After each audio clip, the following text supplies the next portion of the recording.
Now, heavy explosions and artillery fire have been reported overnight close to the port of Mariupol in eastern Ukraine. It was only on Friday that a ceasefire was declared between Ukraine, Russia and pro-Russian separatists. Our correspondent Richard Galpin is in Donetsk. And Richard, what's the latest where you are? Well, it does seem to be quieter now, but it was very intense shelling in and around Mariupol, I should say, which went on for about 4 hours, starting at about 10 o'clock last night local time and going into the early hours of this morning. And it seems the target for the pro-Russian rebels was a government checkpoint on the eastern approaches to the city. It seems that checkpoint has been destroyed, and also I'm hearing reports of tanks being hit as well. But the obvious question now is, what does this mean? Is this the rebels continuing the push which they'd begun earlier in the week before the ceasefire to take Mariupol, which at the moment remains in Ukraine government hands, or was it a one-off incident? And at the moment it's difficult to tell, whether this does herald the end of the ceasefire or whether it is something which has happened, but there won't be any further action. OK, Richard, thank you in Donetsk. Let's speak to Richard Spinks, a British businessman who lives and works in Ukraine. He's had to leave, though, his home in the city of Donetsk. Richard, good morning. You've built up your business in Ukraine. Why did you feel you had to leave? Well, I didn't feel I had to leave. I had to.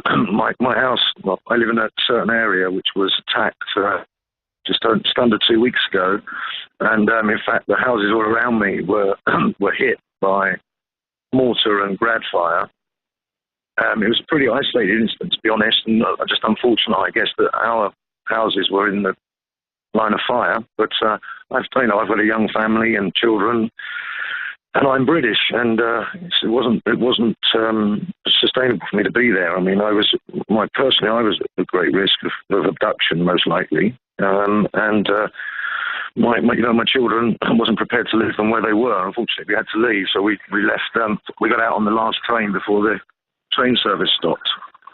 Where are you now, Richard? So we were lucky enough to get out. Where are you now, Richard? Are you still in Ukraine? Right now, yeah, I'm in Kiev. I'm in Kiev today, trying to figure out what we're going to do next with this situation.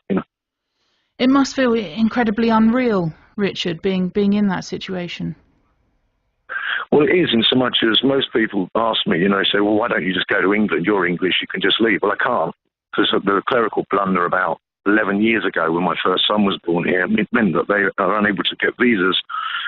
So I have to stay whether I like it or not. And whilst it's very quiet in Kiev, side of the east of Ukraine, all of my life savings were sunk into building a future for my family in that area, which was a great place to be until 5 months ago. So, at 48, you find yourself as an internally displaced person, and something you don't expect to happen. And you mentioned the threat of kidnap as well. That you feel that's a realistic proposition too? Yeah, I know many people who've been kidnapped, beaten, tortured. Amongst people I know and and in my circle of friends, and it's not something that's a possibility. I mean, it's a very real risk. Have you been to the British ambassador? Have you tried to get out of the country? Well, I did ring them, but they didn't return my calls. But through a friend of mine, I think I might be next week. But I don't hold out much hope for any assistance, to be honest. We were hearing from Richard Galpin about the ceasefire being breached. Do you think, we're hearing earlier as well, that it's largely holding? Do you think that it will hold in the main? Okay, I mean, I was saying back in March that it seemed that there was a strategy that would take it much further west, and if it were a political, nobody really knows whether this is economically or politically driven, or it's a bit of both, but nobody really knows what the underlying reasoning is behind all of this, and it seems to me that there's potential for, depending on what the reaction, I suppose, of the rest of the international community to what's going on, for the temptation to be there for them to go much further and then stop. So it seems to me that stopping where it is now is not necessarily where it's going to end. I think that there are other things, there are other assets that could be seized before the political pressure on them to stop is great enough for them to actually take notice and to then try to negotiate to settle where they've got to, if you follow. So it seems to be to me to be the case. So I'd say that probably you're going to see more. Sounds like a lot of pressure on your shoulders, Richard, to hold things together for the family. How are the family coping? Well, it went to school for the first time yesterday, and one of the big issues here is language. My lads, fortunately, speak English, Russian, and Ukrainian. So they're settled into a school in a village in the far west of Ukraine now. It's not. I mean, I had actually registered them in a brand new international school in Donetsk, which was meant to be a flagship for Eastern Europe, and a great investment, and staffed by British headmaster and teachers and Swiss and a lot of my friends as well. We all registered our kids. They were supposed to go there last week on their first day of school, but that's obviously been nixed now due to the conflict. And it's a real shame that it's affecting people's lives to a significant degree.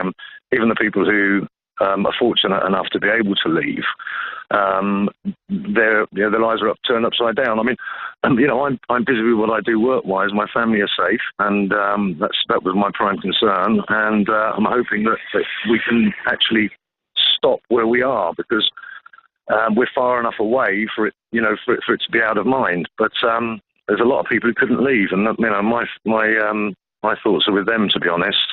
It's not that they don't want to; they just simply can't afford to, or they don't have anywhere to go. I mean, the city's empty, and the region, lots of people are running, and so many people have been killed just leaving, just for leaving the region.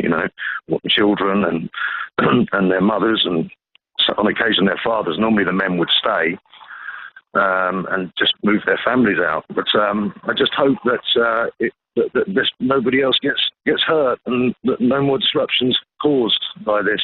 But I say again, I'm not optimistic, Richard, I appreciate your insight and your time this morning. Thank you very much for coming on the programme, and I wish you all the best of luck. Thank you very much. That's Richard Spinks joining us. He's now moved from the city of Donetsk to Kiev in Ukraine.